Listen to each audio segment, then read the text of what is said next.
समझदार देवरानी जेठानी। रूपा और सुनीता दोनों ही देवरानी और जेठानी थीं। रूपा नौकरी करती थी और सुनीता घर संभालती थी।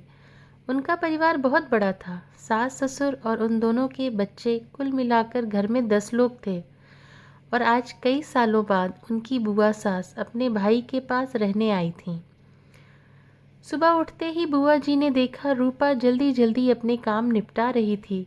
सुनीता ने सबका नाश्ता बना दिया, जिस नाश्ते को रूपा ने सबको परोस दिया।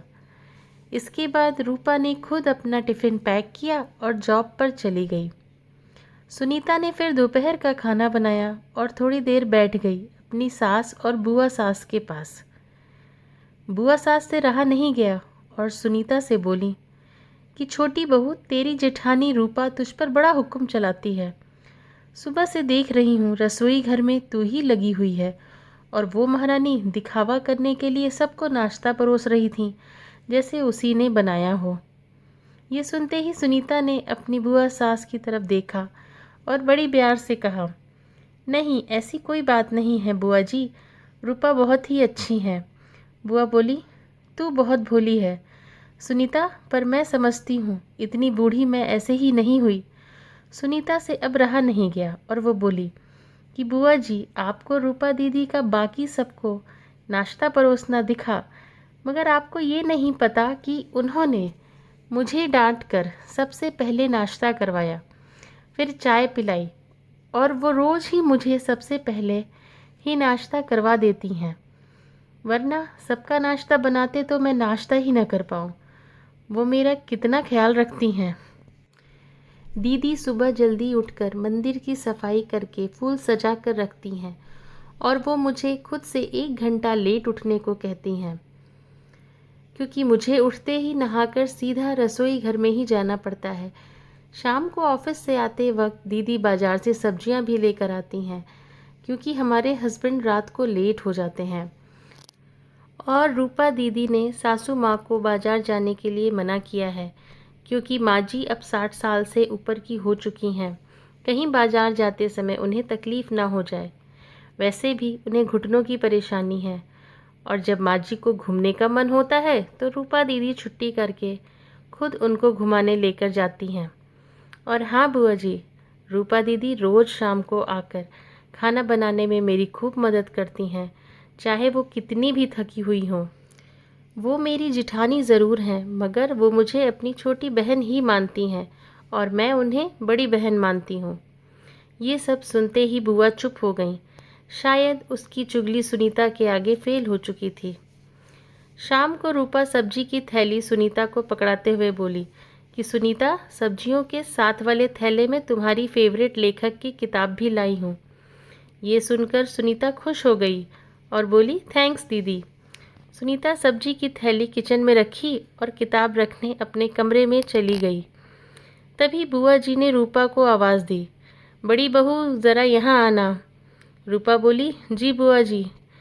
तभी बुआ बोली कि तुम इतनी मेहनत करके कमाती हो और ऐसे ही फालतू किताबें खरीद कर पैसों की बर्बादी कर रही हो, वो भी अपनी देवरानी के लिए। वो तो वैसे भी घर में करती ही क्या है। तुम दिन भर मेहनत करती हो और वो घर पर आराम करती है। इस बात पर रूपा मुस्कुराई और बोली, क्या बुआ जी, आराम? और सुनीता, उसे तो कह कर आराम करवाना पड़ता है, सुबह से बेचारी लगी ही रहती है। किचन में सबकी अलग अलग पसंद, मेरे और उसके मिलाकर 4 बच्चों का टिफ़िन, सब वही करती है। फिर भी उसके चेहरे पर हमेशा एक सुंदर सी मुस्कान ही रहती है। सुबह की चाय पीने का भी समय नहीं रहता उसे, और जब दोपहर में बच्चे आते हैं फिर उसका खाना, उनकी पढ़ाई सब वही देखती है। वो है, इसलिए मुझे बच्चों की चिंता भी नहीं रहती और मैं अपना पूरा ध्यान ऑफिस में लगा पाती हूँ। कुछ दिनों पहले ही प्रमोशन मिला है। मम्मी पापा की दवाई कब ख़त्म हुई और कब लाना है, ये सब वो ही ध्यान रखती है। घर पर भी कभी कौन सा रिश्तेदार आता है, उनकी सेवा भी वही करती है। और बुआ जी, घर पर रहकर घर और बच्चे संभालना कोई छोटी बात नहीं। मेहमानों की भी आवभगत सुनीता बिना किसी शिकायत के करती है। उसे तो बस पढ़ने का ही शौक़ है। फिर क्या मैं अपनी छोटी बहन की छोटी सी इच्छा भी पूरी नहीं करूँगी? अगर उसकी इच्छा मैं पूरी नहीं करूँगी तो कौन करेगा? अब तो बुआ की पूरी तरह से ही बोलती बंद हो चुकी थी। फिर रूपा भी अपने कमरे में चली गई। ये सारी बातें रूपा की सास पीछे खड़ी हुई सुन रही थी। वो बुआ के पास आकर बोली कि जीजी, ये दोनों देवरानी जेठानी ज़रूर हैं, मगर इनका प्रेम दो सगी बहनों से भी ज़्यादा बढ़कर है। ये दोनों ही एक दूसरे का अधूरापन पूरा करती हैं। मेरे घर की मजबूत नींव हैं ये दोनों। पहले मैं भी एक बुरी सास थी और हमेशा ही मैं इनको लड़ाने की ही सोचती थी, लेकिन इनके प्रेम के आगे मैं भी पिघल गई। और वैसे भी इनको लड़वाकर नुकसान तो हमारे घर का ही है ना, इसलिए मैं भी इनके ही प्रेम में मिल चुकी हूँ। लेकिन ये बातें रूपा और सुनीता की बुआ सास को समझ नहीं आई और वो मुंह घुमाकर अपने कमरे में चली गईं, क्योंकि वो तो इनको लड़वाने ही आई थी। लेकिन रूपा और सुनीता जैसी बहुओं के बीच दरार पैदा करना बिल्कुल नामुमकिन था। और दोस्तों, अगर रूपा और सुनीता जैसी बहू बेटी हर घर में हो तो उनके प्यारे घर को बड़ी सी बड़ी ताकत भी नर्क नहीं बना सकती। वाकई में ऐसी बहुएं हर घर में हों तो हर घर स्वर्ग बन सकता है।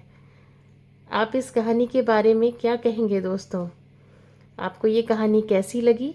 अपना कमेंट करके बताएं और प्लीज़ वीडियो को लाइक करें और चैनल को ज़रूर से सब्सक्राइब करें। Thank you.